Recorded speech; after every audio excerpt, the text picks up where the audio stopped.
You're entering Corsi Nation. This is Jerome Corsi. Today it's Tuesday, September 9th, 2025. Thank you for joining us on CorsiNation.com. We're doing podcasts every weekday. You can find us on X at Jerome Corsi 1, number 1 at Jerome Corsi 1. And you can follow us on Substack at Jerome Corsi PhD.substack.com. It's just Jerome Corsi PhD, no periods or anything in the Jerome Corsi PhD, just all together. Jerome Corsi PhD.substack.com.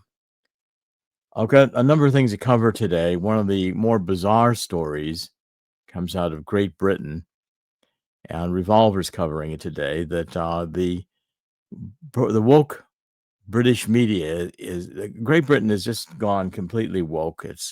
The government is oppressing anyone who dares to object to the government policies, go to prison for posting something on a social media platform. And so the British media reported a story that quote, a woman exposed herself in the park to a child. And of course, they're completely correct, politically correct in calling this a woman. It's actually a man. No big surprise. Okay, so, but what the Lancashire Telegraph reported was, quote, a woman who exposed herself to a group of children in Lancaster Park has been jailed. So this supposed woman waved her penis out and showed it to a group of children in the park in Lancaster. Now, of course, a woman doesn't have a penis. So this was a man. But in Great Britain, it's a woman who's exposed herself. So the reporter continues to write, Laura Mart, 35, who's a transgender woman, appeared before Preston Sessions House, charged with 1 count of indecent exposure and breaching a sexual harm prevention order.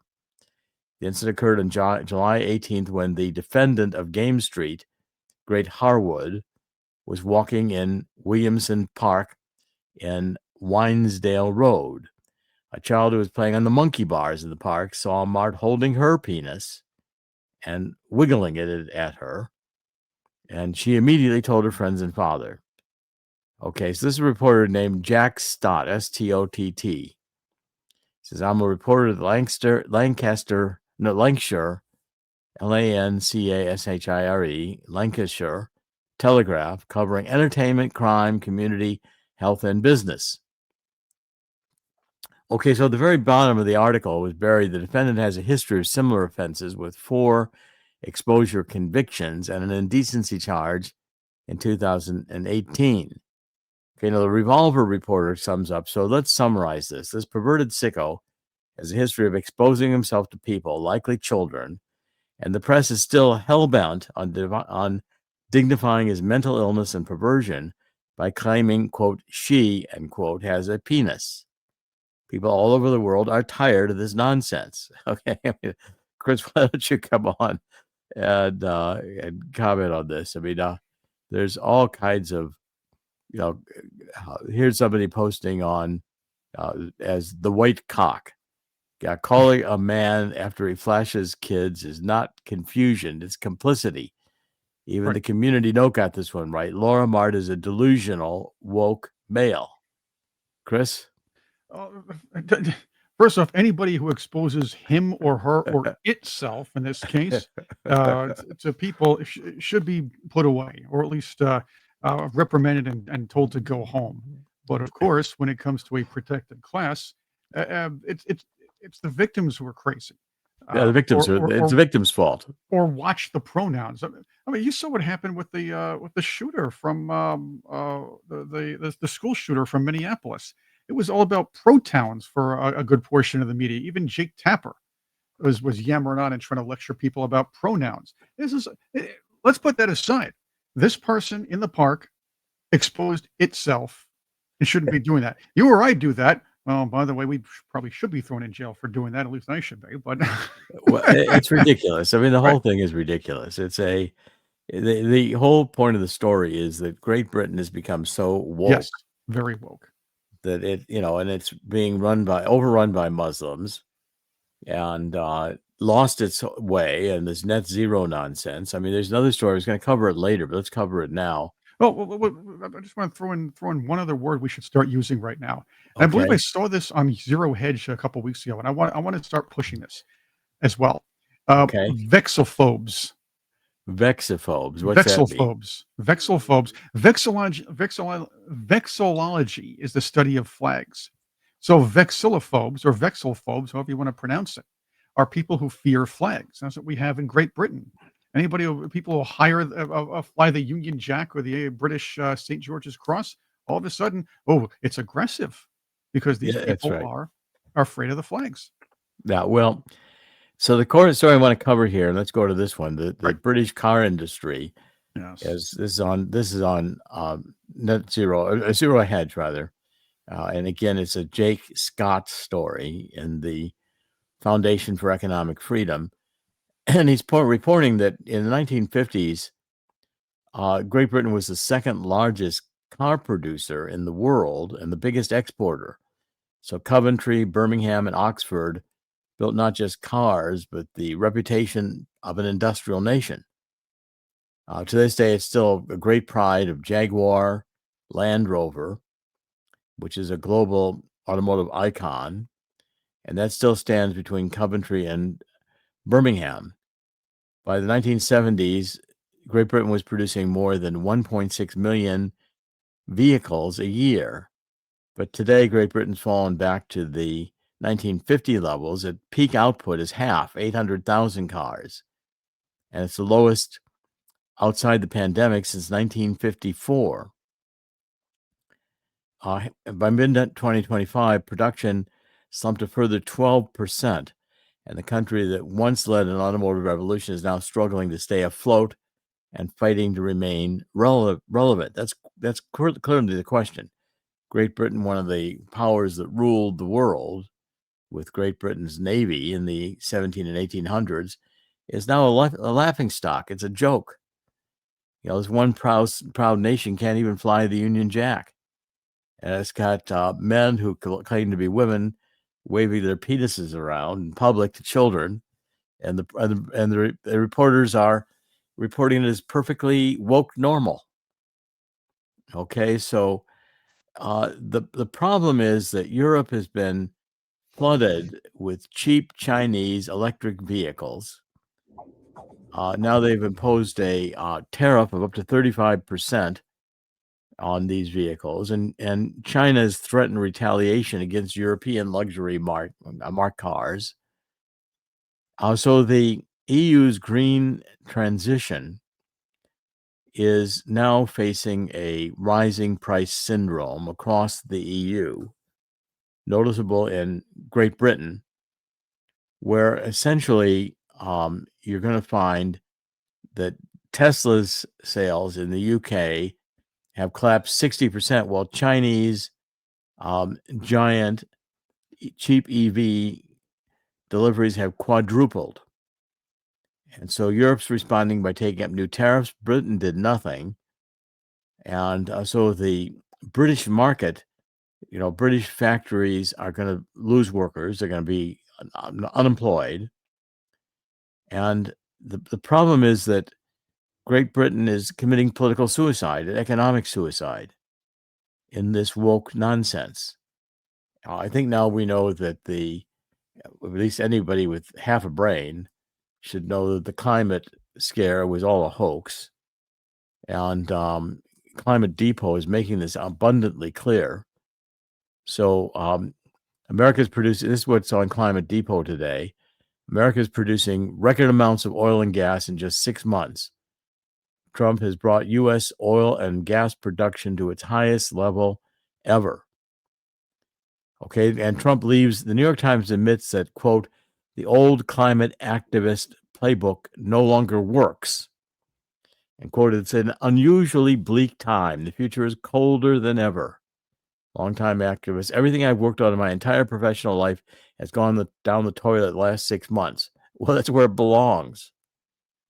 The Trump administration, as Mark Morano is pointing out at climatedepot.com, is presiding over the unprecedented collapse of the entire global climate change nonsense.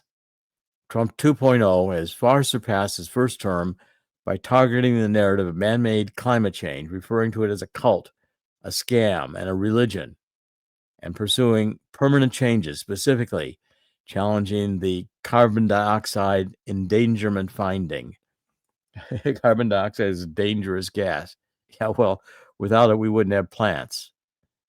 And seeking to withdraw the U.S. from the UN climate treaty process. Okay, and that's going to make it harder to undo by any future presidential administration. So what we're finding is that, this old climate activist playbook is dead. It no longer works. And so they can't capture the magic of the 1970s Earth Day and saving the Earth by, not using hydrocarbon fuels.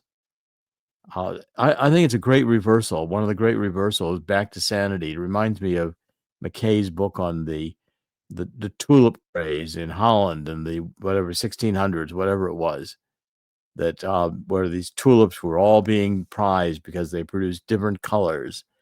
And then suddenly everybody realized that nobody wanted the tulips anymore. And so you'd have to eat the bulbs to make them worth anything. Okay.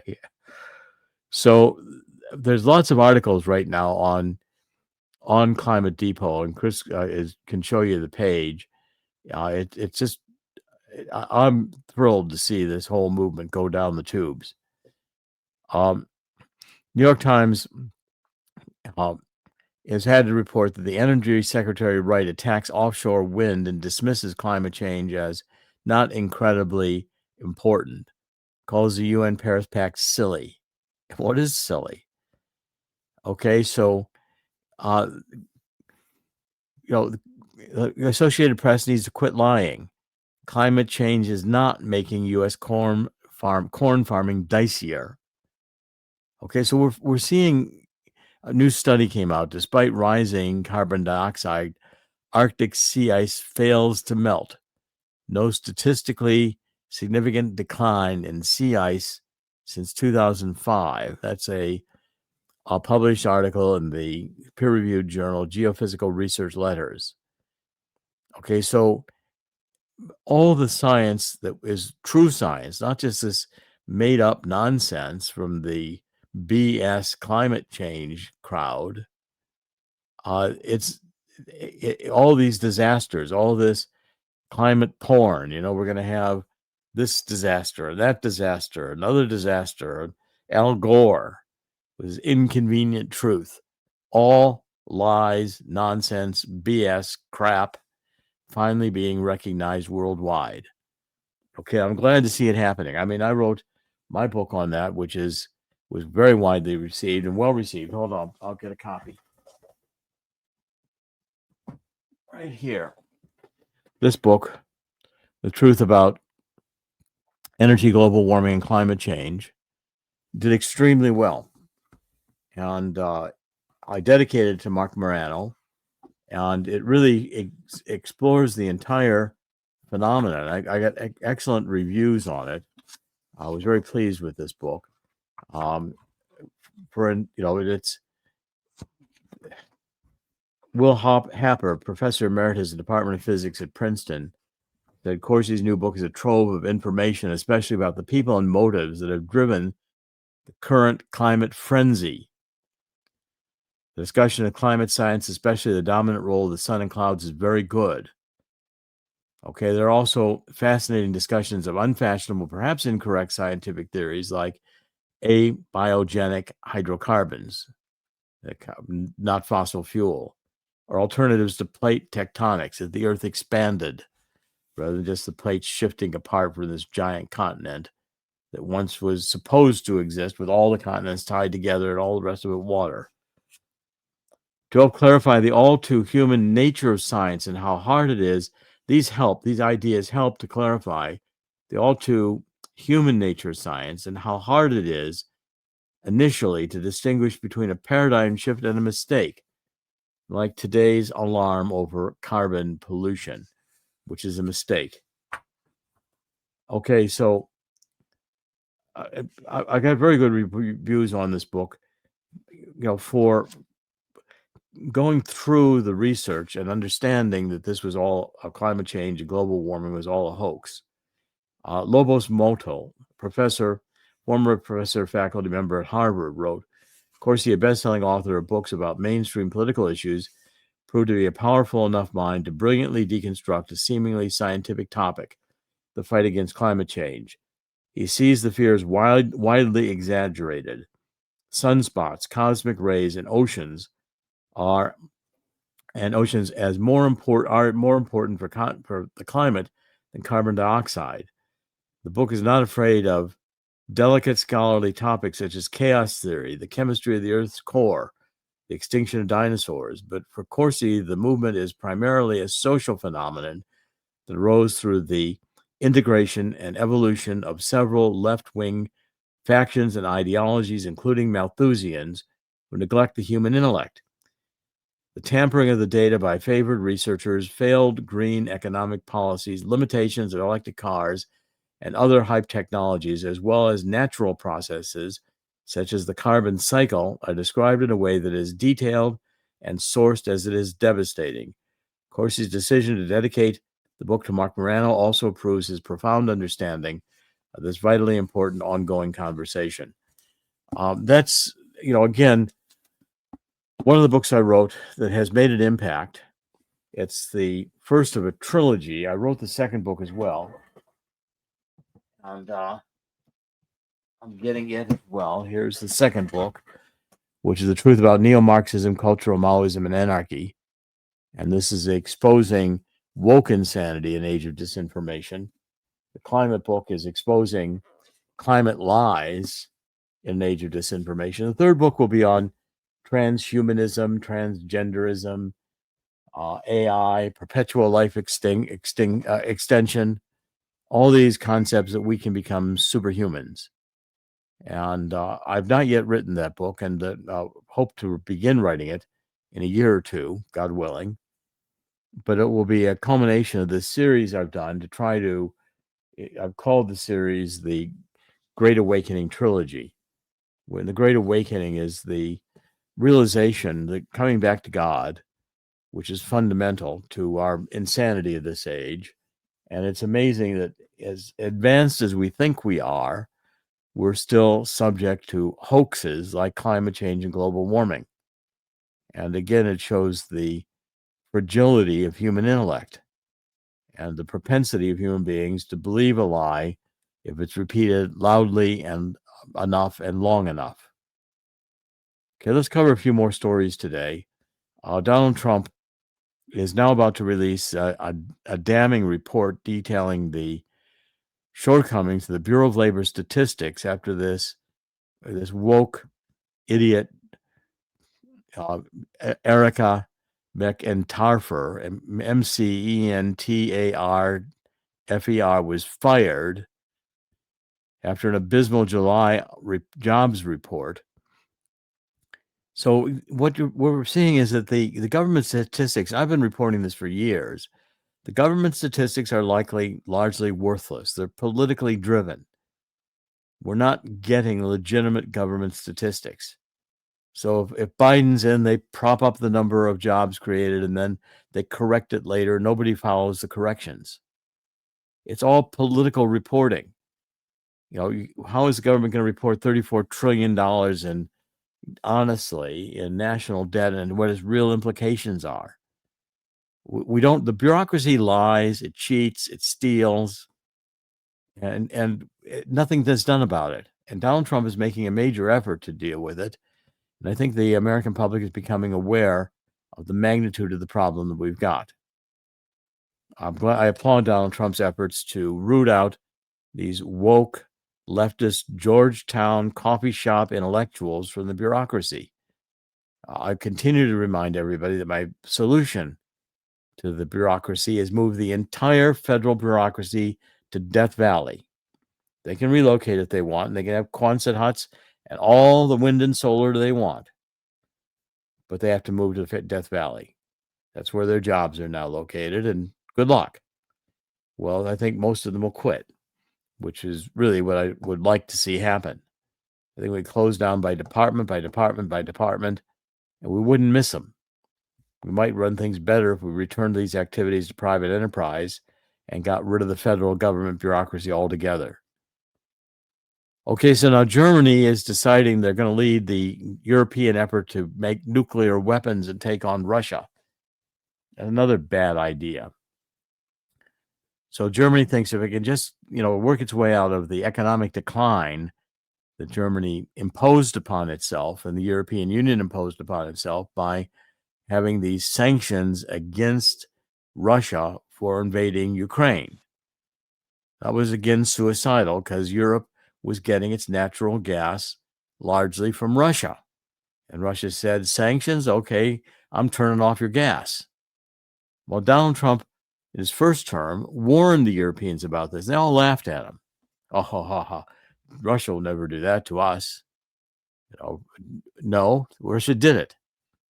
And then, of course, Biden blew up the Nord Stream pipeline.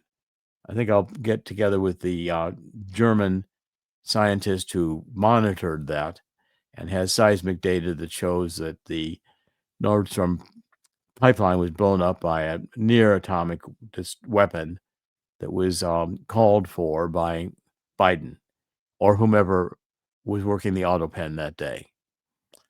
Okay, so Germany thinks that the senior German lawmaker Jens Spahn, I'm reading an article by Lance Johnson in Natural News. It's up today on thelibertydaily.com. And so he's calling for EU-level nuclear deterrence, saying that Berlin can take the lead in accessing French and British arsenals. Well, so the International Atomic Energy Agency Director General warns Germany could develop its own nuclear bomb within months, raising fears of unchecked proliferation. Russia dismisses Western allegations of aggression as fear-mongering. Russia's not going to attack Europe. They're not going to attack Western Europe. They're not going to march into Poland. Accusing NATO of reckless militarization under the guise of democracy. Yes, NATO, we should just quit funding NATO. NATO's useless. It's not doing anything. The Europeans don't contribute to NATO. They're relying upon us. And now Germany is going to have dangerous escalation, saying, well, we'll have nuclear weapons and then we'll take back Ukraine from Russia, this evil Putin. Well, again, I've gone on and on about how, Soros, the woke State Department under Obama and under Biden were the perpetrators here. And unreported by our worthless mainstream media is the fact that Poroshenko, the president of Ukraine before Zelensky, were sending in these neo-Nazi brigades into these two provinces in eastern Ukraine that spoke Russian to kill anybody who wanted independence from Ukraine, from Kiev. And then when they started attacking the Russian Orthodox Church with neo-Nazi brigades, Putin had enough. Putin didn't want to go to war. He had an agreement in Munich that Boris Johnson wrecked. And so finally, Putin just invaded. He wanted to protect these Russian-speaking people. During the Obama administration, Putin took over Crimea, and Obama did nothing. Obama was clearly the agent of Putin, compromised, blackmailed, and in Putin's pocket. Don't you remember the famous open mic when Obama in his first term reaches over to Medvedev, who is president of Russia, saying, tell Boris that in my second term, I'll have more flexibility. Well, what did that mean? It means that Obama was reporting to his keeper that he'll be able to do more of Putin's bidding in his second term. And certainly Obama did. This whole Obama coup is going to become clear that the final chapter is that it was Obama who was under the control of Russia. It was Obama who, when Assad gassed his own people and Obama's cabinet wanted a military response against Assad in Syria, Obama said, no, I think we better put this to Congress. so nothing would happen. Well, Obama was doing Putin's bidding. He was allowing Putin to get away with having Assad gas his own people. Okay, and we're responsible, John McCain and John Kerry for creating ISIS with Baghdadi. I was reporting on that at the time. I was working with WorldNet Daily. And Obama was doing nothing except to create more Islamic anti-American terrorism, and he was good at it. That was Obama's job. Okay, so there's an article out today also, and this is Joe Hoft is writing about this, that Obama helped the Iran, Hezbollah, Venezuela cabal prosper. Okay, let's see what Obama was doing in his term, and General Flynn is about that. General Flynn is saying on X, subject Venezuela, the @real Donald Trump administration is done playing games. Maduro and his henchmen are noticed. Their time is short, and their criminal and terrorist activities are going to rapidly come to an end. That's what General Flynn is putting on X these days. And he's also reinforcing Erica Knight, who's pointing out the cartel connection that Hezbollah and Iran exploited Maduro's Venezuela for cocaine cash. So Hezbollah has become a main money launderer for narco-terrorist groups like Tren de Aragua in Venezuela. And Trump this past week blew up a Venezuelan ship transporting cocaine into the United States. Okay, so this whole article, and this is written by Joe Hoft on the it's on Liberty Daily, but it's originally Joe Hoft is, of course, Gateway Pundit.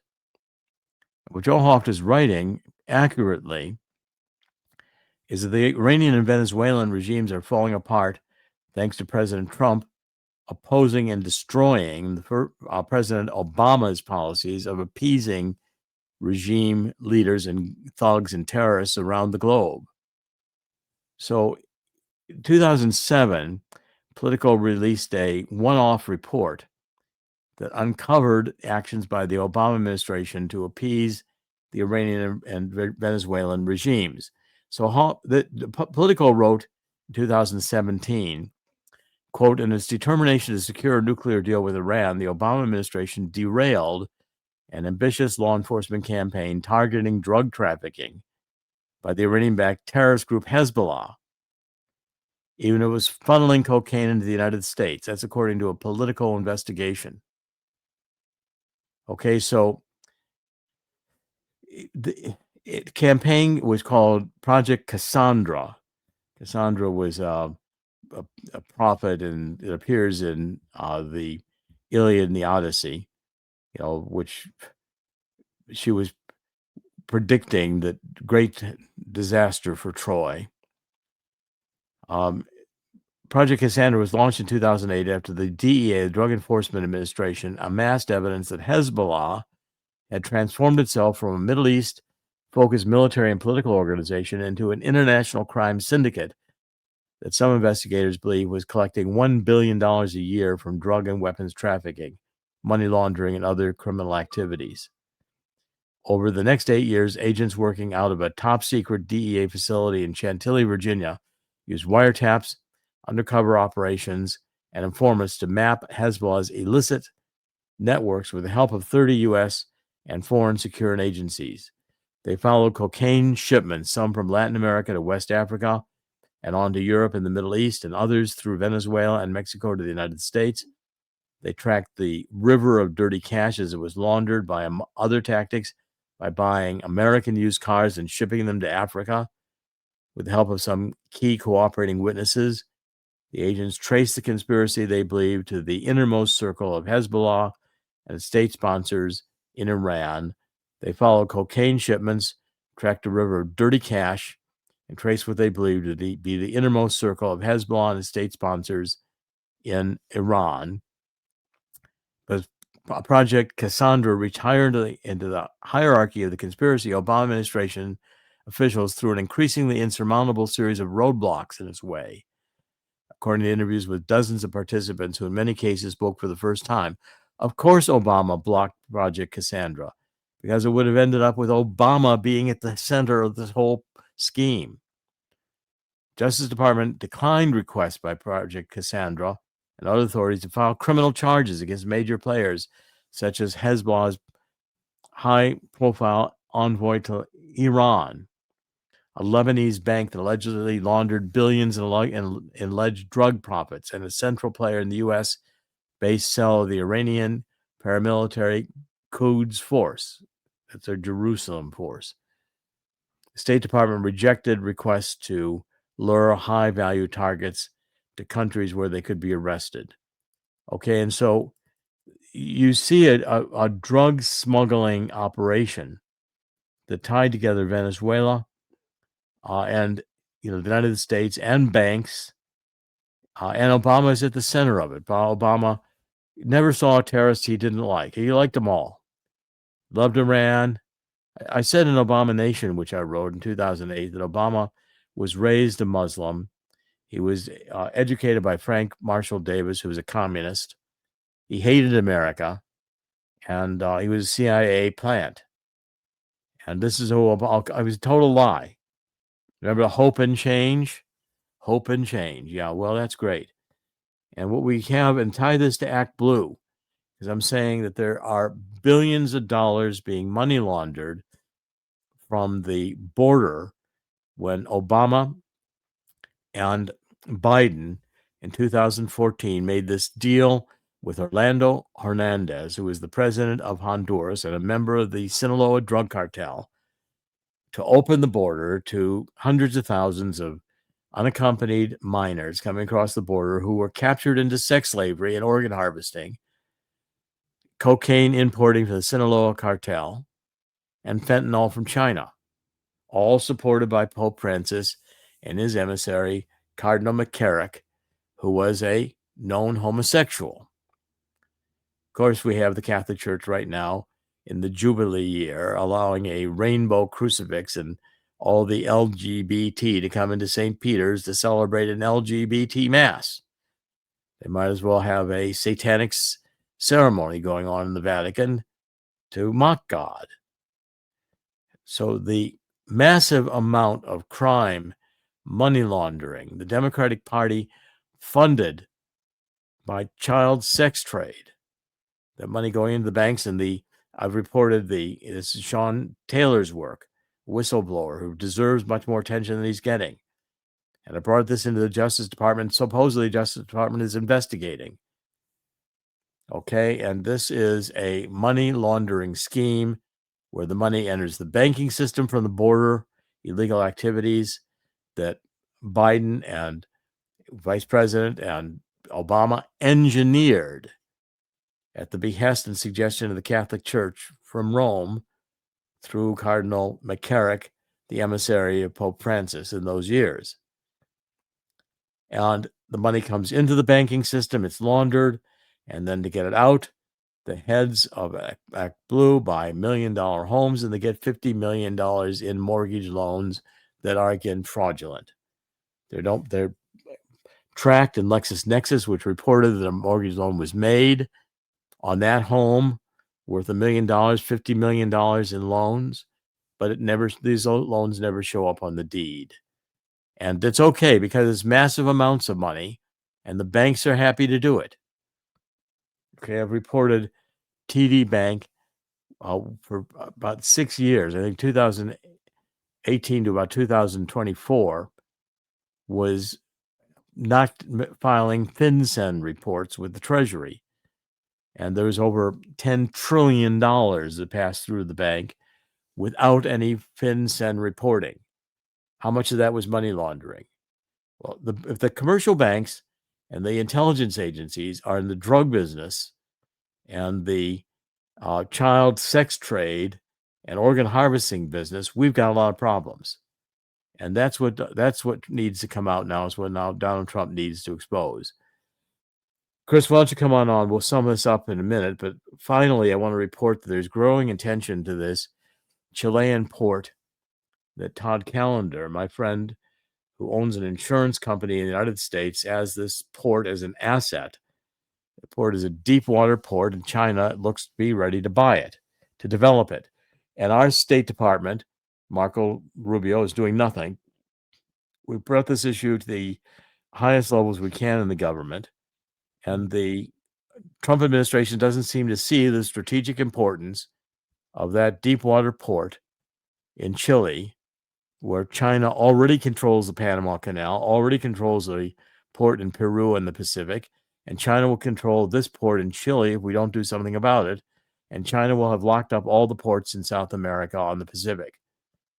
And we need that port, if only for our Navy to have a base in the Southern Pacific, especially when Russia and China are looking at the Arctic and the Antarctic in order to build their future global military supremacy in space.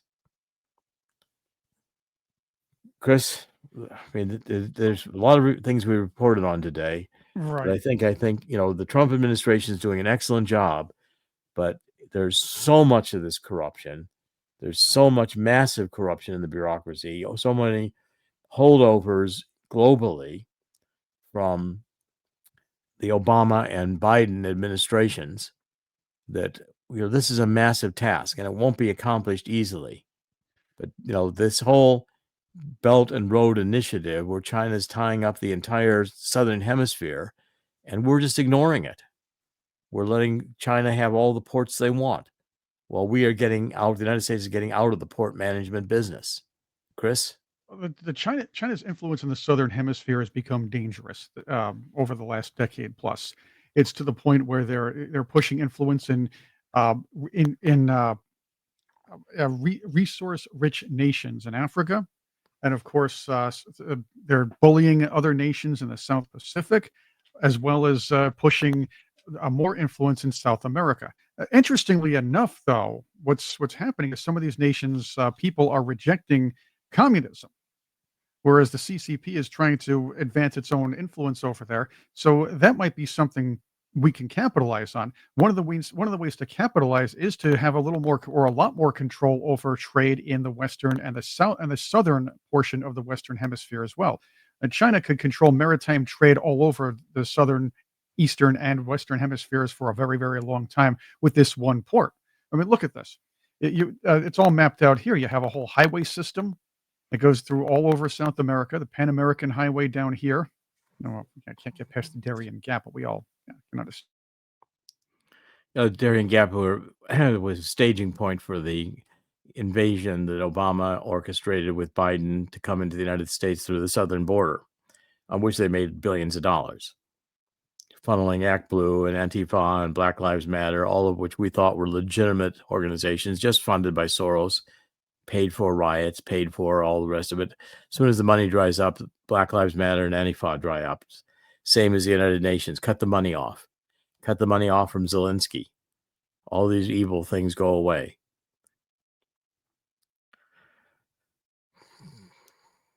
What we're facing here, and just to wrap it up now at this point, what we're facing is a true crisis that Obama, I think, and Biden helped engineer. And as I say always in concluding these things, in the end, God always wins. God's going to win here too. But it's not going to be without a fight. And the best way we can cooperate and do our part is instructed by 2 Chronicles 7:14. We should get on our knees and ask God to forgive us for letting the world get to this point. God will hear our prayer and heal our land. I remain confident that in the end, God always wins. God did not create this place to lose to Satan. Satan in the end loses, and we must do our part, take our responsibility for having not fought these battles when they should have been fought early on. This is Dr. Jerome Corsi. Thank you for joining us on CorsiNation.com. We'll be broadcasting every weekday. We'll be back tomorrow. Thank you for joining us. God bless.